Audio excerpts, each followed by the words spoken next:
La généralisation de la sous-traitance, c'est un moment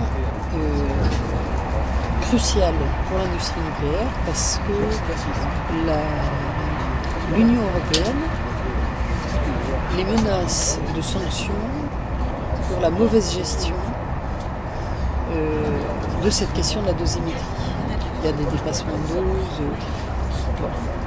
Et l'option qui est choisie par les exploitants du nucléaire à ce moment-là, c'est de passer en sous-traitance toute la maintenance. L'une des raisons essentielles, c'est qu'ils ne peuvent pas gérer le respect des limites réglementaires d'exposition à la radioactivité s'ils ont uniquement du personnel permanent. Il faut des travailleurs temporaires qui vont pouvoir intervenir sur des temps courts pour des interventions coûteuses en dose. Alors, ces travaux ont un impact sur la santé de plusieurs manières. Il y a tout d'abord, effectivement, le risque radioactif qui n'est jamais négligeable et qui est très important pour ces travailleurs sous-traitants puisque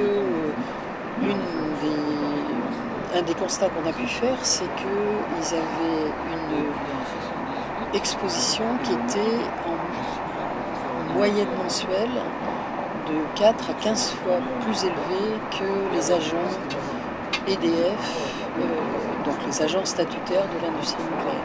Et puis, ils travaillent également sous très fortes contraintes de temps, parce que ces travaux-là, bien souvent, il y a une pression temporelle très très forte, puisque la centrale, le réacteur est arrêté et qu'il faut le faire dans un temps, bien souvent dans un temps record. Et contrainte de temps aussi, puisqu'il faut qu'ils limitent au maximum leur temps d'exposition à la radioactivité.